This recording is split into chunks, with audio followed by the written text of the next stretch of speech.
नमस्कार, मुद्दे की बात में आपका स्वागत है। मैं हूं मनोज मनु। मध्य प्रदेश विधानसभा चुनाव में एक चेहरा सबसे चर्चाओं में है और वो है प्रदेश के मुख्यमंत्री शिवराज सिंह चौहान। शिवराज सिंह चौहान का एक बयान इस समय काफी सुर्खियों में है। आखिर क्या है वो बयान, आपको बताएंगे, लेकिन उसके पहले ये जानते हैं कि आखिर शिवराज सिंह चौहान हैं कौन। दरअसल शिवराज सिंह चौहान ने अपनी राजनीतिक जीवन की शुरुआत एबीवीपी और आरएसएस से की है। 1977 में वो राष्ट्रीय स्वयंसेवक संघ और आरएसएस में शामिल हुए। शुरुआती दौर में शिवराज सिंह चौहान अटल बिहारी वाजपेयी, लालकृष्ण आडवाणी, अरुण जेटली, प्रमोद महाजन, प्यारेलाल खंडेलवाल और सुंदरलाल पटवा के करीबी रहे। साल 1991 में शिवराज सिंह चौहान विदिशा सीट से सबसे कम उम्र के सांसद चुनकर पहुंचे। 1996 में विदिशा से 11वीं लोकसभा में फिर से चुने गए और 1998 में शिवराज सिंह चौहान 12वीं लोकसभा में फिर से निर्वाचित हुए। 1999 में विदिशा लोकसभा सीट से लगातार चौथी बार जीत दर्ज की। 2004 में शिवराज सिंह चौहान ने 14वीं लोकसभा में लगातार 5वीं बार जीत दर्ज की। इसके बाद शिवराज सिंह चौहान को मध्य प्रदेश बीजेपी का अध्यक्ष नियुक्त किया गया। 29 नवंबर 2005 को शिवराज सिंह चौहान राज्य के मुख्यमंत्री बने और 2006 में शिवराज सिंह चौहान ने बुधनी से विधानसभा चुनाव जीता। 2008 में बीजेपी को विधानसभा चुनाव में लगातार दूसरी जीत के लिए नेतृत्व किया गया। 12 दिसंबर 2008 को मुख्यमंत्री पद का पद संभाला। इस दौरान व्यापम में नाम आने पर संघ के नेताओं की नाराजगी का सामना भी करना पड़ा। साल 2013 में शिवराज सिंह चौहान ने तीसरी बार लगातार जीत दर्ज की और तीसरी बार मुख्यमंत्री बने। 2018 के विधानसभा चुनाव में शिवराज सिंह चौहान की अगुवाई में बीजेपी को हार का सामना करना पड़ा। हालांकि वो बुधनी से चुनाव जीत गए, लेकिन 2020 में ज्योतिरादित्य सिंधिया के बीजेपी में शामिल होने के बाद और सिंधिया समर्थक विधायकों के समर्थन के बाद शिवराज सिंह चौहान फिर से मुख्यमंत्री बन गए, क्योंकि एक डर था। हालांकि कुछ और लोगों के नाम तय हो चुके थे, लेकिन कहीं ना कहीं केंद्रीय नेतृत्व को डर था कि जो एससी एसटी के विधायक हैं वो एससी एसटी के विधायक बगावत कर सकते हैं अगर शिवराज सिंह चौहान को मुख्यमंत्री नहीं बनाया गया। कमलनाथ उनके संपर्क में है और ये बातें दिल्ली तक पहुंचाई गई। उसके बाद शिवराज सिंह चौहान 2018 में फिर से मुख्यमंत्री बन गए, क्योंकि केंद्रीय नेतृत्व कोई रिस्क लेना नहीं चाहता था। बड़ी मेहनत से ज्योतिरादित्य सिंधिया को बीजेपी में लाया गया था, कई विधायकों को शामिल किया गया था, तो ऐसे में कोई रिस्क लेना नहीं चाहते थे। लेकिन ऐसा क्या हुआ कि 2018 में तो मुख्यमंत्री शिवराज सिंह चौहान बन गए, लेकिन 2023 तक आते आते वो केंद्रीय नेतृत्व की नजरों से उतरते नजर आए। बहुत सारे उदाहरण हैं, बहुत सारे बयान हैं, बहुत सारी तस्वीरें हैं, वो हम आपको बताएंगे। लेकिन एक बयान जो शिवराज सिंह चौहान ने जनता के बीच दिया, अपनी बहनों के बीच दिया, लाडली बहनों के बीच दिया, वो बयान सुर्खियों में है। और जब वो बयान आया तो उसी बयान के जवाब में तपाक से कमलनाथ ने भी एक बयान दिया। पहले उन दोनों बयानों को आप सुन लीजिए, उसके बाद चर्चा करेंगे। वरिष्ठ पत्रकार राकेश शुक्ला इस वक्त हमारे साथ जुड़ गए हैं, उनसे हम समझेंगे कि आखिर इसके मायने क्या है। दोनों बयान को सुनिए। ऐसा भैया मिलेगा नहीं, जब मैं चला जाऊंगा तब याद होगा तुम्हें। मैंने मध्य प्रदेश में राजनीति की परिभाषा बदल दी।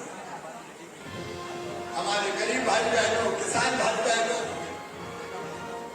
आपने बरसों तक देखा कांग्रेस का राज। सदा कभी जनता की ऐसी चिंता होती थी क्या? बोल के बताओ, होती थी क्या? अरे मैं कोई सरकार थोड़ी चलाता हूं, मैं परिवार चलाता हूं। परिवार जो रहा है मध्य प्रदेश की यह स्थिति है। मध्य प्रदेश कलंकित है पूरे देश में। ऐसी घटनाएं सामने आई हैं, पर हजारों घटनाएं जो सामने नहीं आती, जो क्षेत्र में, जिले में, ब्लॉक में सीमित रह जाती है। कानून व्यवस्था चौपट, ये अपना चौपट प्रदेश शिवराज सिंह बहुत याद आएंगे। उनकी झूठ, उनकी घोषणाएं से लोग उन्हें बहुत याद करेंगे। आपने सुना शिवराज सिंह चौहान, जो अब तक रैलियों में इस बात का दावा कर रहे थे कि 170 सीटों के साथ हम मध्य प्रदेश में फिर से सरकार बनाएंगे। देश के प्रधानमंत्री नरेंद्र मोदी, यहां तक कि पार्टी में नंबर 2 की हैसियत रखने वाले अमित शाह, जिन्होंने मध्य प्रदेश की कमान अपने हाथ में ले रखी है, वो भी ये कहते नजर आ रहे हैं कि इस बार 170 सीटों के साथ मध्य प्रदेश में हम सरकार बनाएंगे। लेकिन ऐसा क्या हुआ कि मध्य प्रदेश के मुख्यमंत्री अपनी बहनों को ये कहते नजर आए कि बहनों, मैं आपको याद आऊंगा, अगर मैं चला गया तो मैं आपको याद आऊंगा। चुनाव के ठीक पहले चुनाव के मुहाने पर खड़े होकर, चुनाव के पहले जब युद्ध की स्थिति बनी हुई है, दोनों पार्टी ऐसी आमने सामने खड़ी हुई हैं, अगर सेनापति ही इस तरह का बयान दें तो इसे कैसे समझे।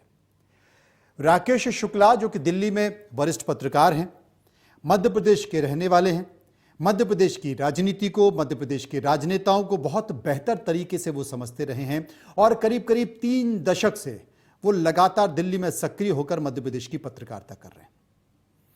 कई ऐसे उदाहरण हैं कि उनकी राजनीतिक समझ को बहुत बारीकी से मैंने समझा है और जो वो कहते हैं वो होता भी है।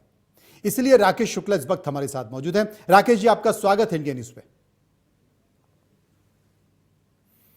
राकेश जी, एक बयान आया है, क्योंकि इसके पहले कहीं ना कहीं बयान ऐसे आ रहे थे जिसमें यह माना जा रहा था कि भले ही कांग्रेस को एज है, सरकार की एंटी इनकम्बेंसी है, लेकिन अगर अमित शाह ने अपने हाथ में कमान लिए तो जरूर कुछ कमाल होगा। और एक के बाद एक चौंकाने वाले फैसले सामने आ रहे हैं। पहले कांग्रेस उत्साहित थी, लेकिन जिस तरीके से बीजेपी एक के बाद एक फैसले ले रही है, कहीं ना कहीं कांग्रेस में भी एक अजीब सी स्थिति हो गई है। कांग्रेस को यह समझ में नहीं आ रहा कि अमित शाह या दिल्ली की बीजेपी कब कौन सा फैसला ले ले, कब कौन सा मास्टर स्ट्रोक लगा दे और हमारे लिए परेशानी हो जाए। लेकिन ऐसे टाइम पे अगर देखा जाए तो सेनापति शिवराज सिंह चौहान ही हैं। अगर सेनापति अपनी बहनों से यह कहे कि बहनों, अगर मैं चला गया तो मैं आपको याद आऊंगा, ये बयान क्या कहता है? ये दोनों चीजों को अलग अलग तरीके से हम्म मुझे लगता है, मतलब व्यक्तिगत है मेरा मत, कि शिवराज सिंह चौहान जी अपने राजनीतिक करियर में ये दूसरी गलती कर। हम्म पहली गलती उन्होंने किया 2020 में जब मुख्यमंत्री पद को स्वीकार किया। मुझे लगता है उस समय यदि शिवराज सिंह चौहान जी ये कह देते कि मैं मुख्यमंत्री नहीं बनूंगा, मैं पार्टी की सेवा करूंगा, पार्टी का कार्य करूंगा, तो आज मध्य प्रदेश में उनके कद का भारतीय जनता पार्टी में कोई दूसरा नेता नहीं होगा। और वो जो उनका सब राजनीतिक क्षति हुई थी 2018 में भारतीय जनता पार्टी की हार, वो कहीं ना कहीं भरपाई। दूसरी गलती वो ये करने जा रहे हैं कि ठीक चुनाव के मौके पर जब वो ये कहते घूम रहे हैं कि यदि मैं नहीं रहूंगा तो बहुत याद आऊंगा, तो मुझे लगता है कि वो एक बार फिर से राजनीतिक करियर में खरोंच पैदा करेगा और ये दर्शाएगा कि शिवराज सिंह चौहान जो लगातार एक लंबे समय तक मध्य प्रदेश में मुख्यमंत्री रहे, एक बड़ा चेहरा बन गए, भयभीत है और वो आने वाले समय के लिए शिवराज सिंह चौहान जी के लिए ठीक नहीं। रही बात जो आप कह रहे हैं कि कांग्रेस घबराई हुई है, तो घबराई कांग्रेस नहीं, घबराई हुई भाजपा। भाजपा यदि नहीं घबराई हुई तो आज जैसा कि आप कह रहे हैं कि शिवराज सिंह चौहान सेनापति हैं, तो सेनापति के मन में ये घबराहट नहीं आती और मन की घबराहट जुबान पे नहीं आती। सबसे महत्वपूर्ण बात यह है कि भारतीय जनता पार्टी आज से 1 माह पहले तक जो स्थितियां दिख रही थी उसमें 60 से 70 सीट जीतती हुई दिखाई दे रही थी पार्टी मध्य प्रदेश। तो ये सभी राजनीतिक विश्लेषकों का था कि इस बार भारतीय जनता पार्टी की वापसी नहीं होगी। उसका मूल कारण ये था कि जिस शिवराज सिंह चौहान जी के नेतृत्व में भारतीय जनता पार्टी को मध्य प्रदेश की जनता ने 2018 में नकारा था, उनको फिर से मुख्यमंत्री बना दिया गया। और मुझे लगता है जो वहां के लोगों से बातचीत में लगातार संपर्क में हूं करने से, कि ये शिवराज सिंह चौहान जी को फिर से मुख्यमंत्री के रूप में वहां की जनता स्वीकार नहीं कर रही थी, इसलिए भारतीय जनता पार्टी काफी पीछे थी। लेकिन दूसरी लिस्ट जो भारतीय जनता पार्टी की आई 39 लोगों की, उस लिस्ट में जो चेहरे मैदान में उतारे गए, उसके बाद भारतीय जनता पार्टी अप होती दिखी है। उसमें 7 सांसद हैं, 3 मंत्री हैं। उन 7 सांसदों में से 4 तो ऐसे हैं जो सीधे सीधे मुख्यमंत्री पद के चेहरे के रूप में देखे जा रहे हैं।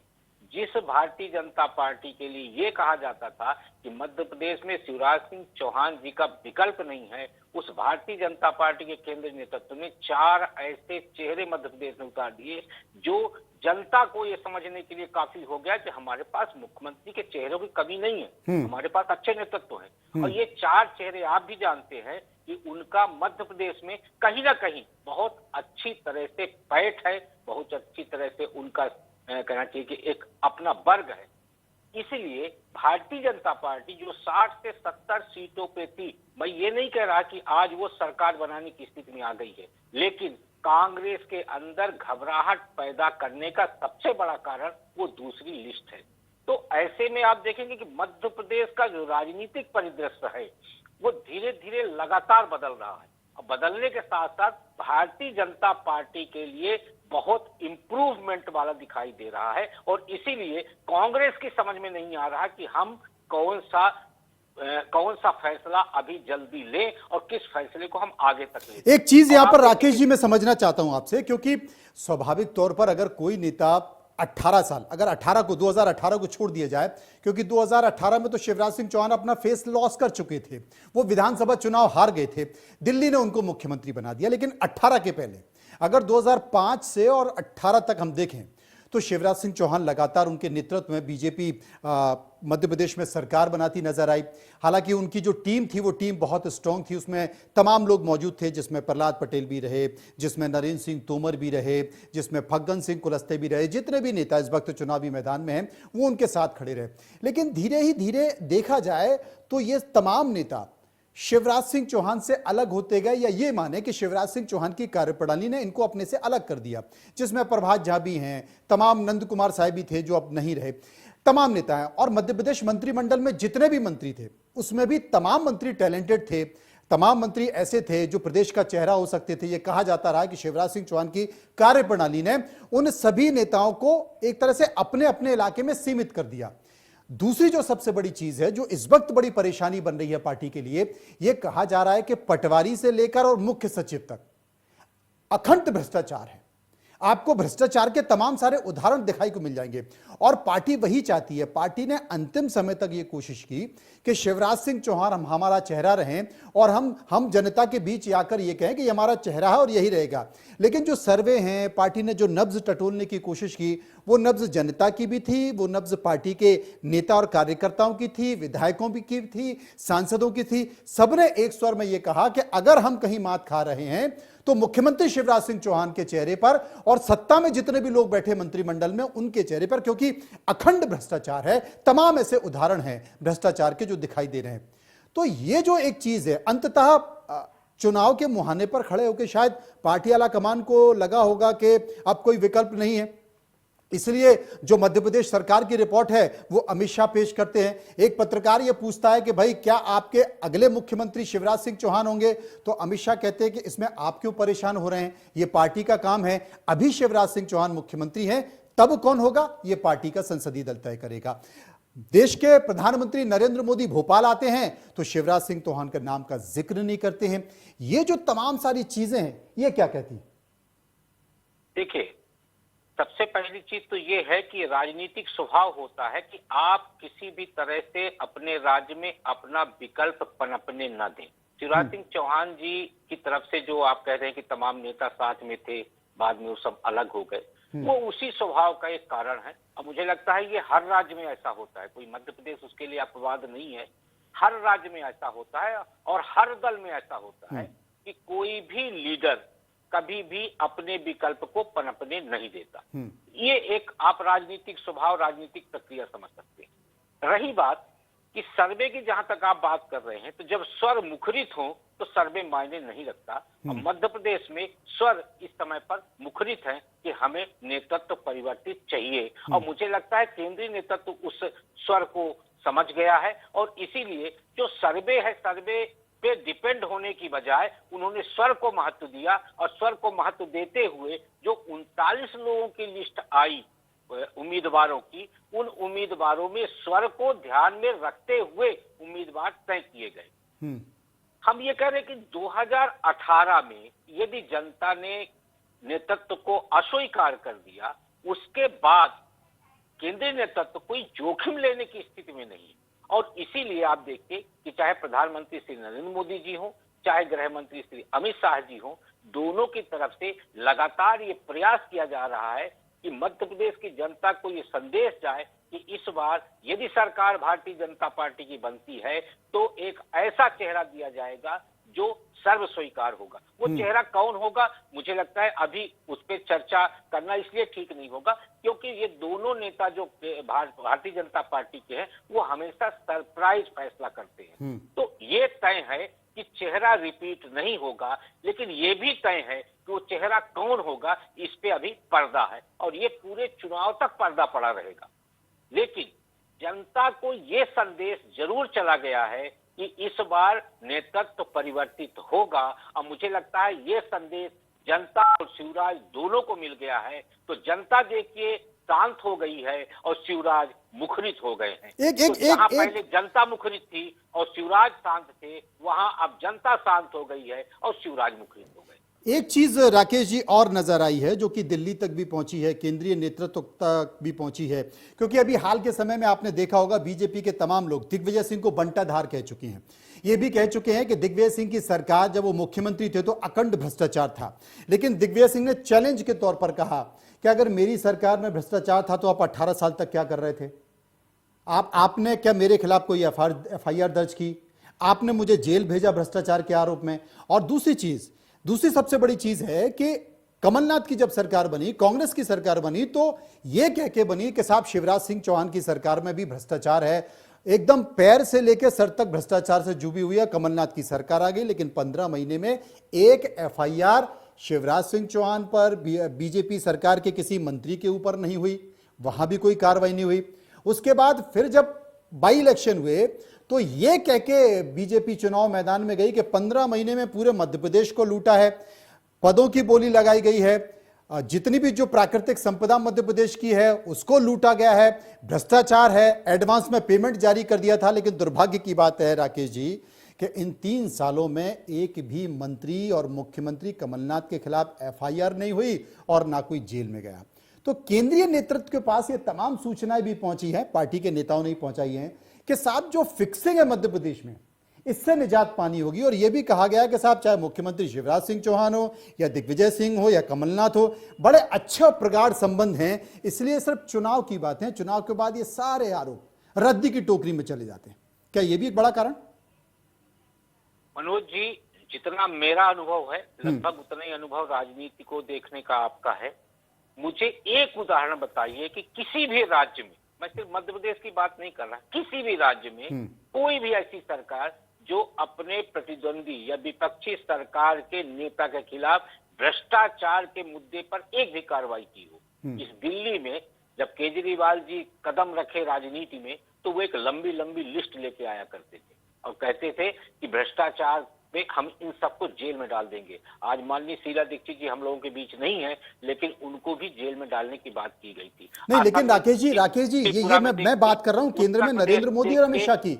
आप देखिए छत्तीसगढ़ में भ्रष्टाचार के मामले में कई लोग जेल में हैं। आप देखिए अरविंद केजरीवाल सरकार के 2 पूर्व मंत्री जेल में मौजूद हैं। तो एक तरफ तो केंद्र का संकेत सीधा सीधा यही है कि फिक्सिंग नहीं चलेगी, जो भ्रष्टाचार है वो दिखाई देगा तो कार्रवाई होगी। दूसरी तरफ बीजेपी शासित राज्यों की कहानी है। अगर आप उत्तर प्रदेश में जाए तो उत्तर प्रदेश में देखिए कार्रवाई हो रही है, लेकिन मध्य प्रदेश में कहा तो गया कि भ्रष्टाचार है, कांग्रेस नेताओं ने किया, उनकी सरकारों ने किया, लेकिन उस तरीके से जो कार्रवाई दिखनी चाहिए वो दिखी नहीं। मैं आपसे यही निवेदन कर रहा हूं कि तमाम सत्येंद्र जैन, मनीष सिसोदिया सहित तमाम लोग दिल्ली में जेल में हैं, तो क्या केजरीवाल जी नहीं है? केजरीवाल जी को भी तो होना चाहिए। तो इसी तरह से क्या भूपेश बघेल जी के यहाँ भ्रष्टाचार नहीं हो रहा? भूपेश बघेल जी क्यों नहीं है? और कमलनाथ जी ने भ्रष्टाचार किया तो वो क्यों नहीं है? दिग्विजय सिंह जी ने भ्रष्टाचार किया तो वो क्यों नहीं है?